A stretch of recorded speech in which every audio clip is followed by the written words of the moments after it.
PiCoin. You've probably seen it mentioned in Telegram groups, Reddit threads, or even on TikTok. But what actually is it? And why are people talking about a potential listing on platforms like Binance and Coinbase?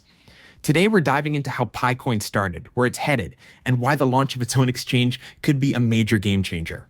PiCoin launched in 2019 as a mobile-first crypto project.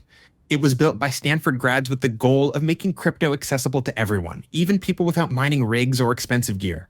All you had to do was open the app regularly, no high-powered devices or complex setups needed. Just checking in was enough to keep mining. And that idea caught fire, especially in developing countries where traditional financial access is limited. Pi became a viral hit, amassing millions of users mining directly from their phones. Now, here's where things get interesting. PiCoin hasn't officially launched on major exchanges yet, but speculation is heating up. Take Robinhood, for example. They recently listed meme coins like Mu, coins with way less infrastructure than Pi. If Robinhood does add Pi, it could open the floodgates to millions of casual investors. And it's not just Robinhood. Rumors of listings on Binance, Kraken, or even Coinbase could push Pi into the mainstream, especially with a user base that's already massive and highly engaged.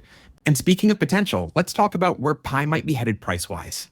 According to CoinCodex, PiCoin could reclaim the $2 mark, especially if it secures listings or launches its own exchange. That might sound ambitious, but with Pi's user base and utility, it's a realistic target. But Pi Network isn't waiting around for other platforms. There's talk of them launching their own centralized exchange. Why is that a big deal? Because Pi already has one of the most rigorous KYC systems in crypto. Millions of users are already verified, which is something most new exchanges struggle with. If the Pi CEX does launch, early adopters could get VIP treatment, just like Binance gave perks to BNB holders, or Bybit did with Bit. This wouldn't just be a trading hub, it could be a power move that locks Pi deeper into its own ecosystem.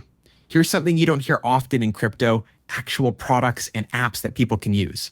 Through the Pi browser, users who have passed KYC can access apps like PiChain Mall, which allows shopping with Pi.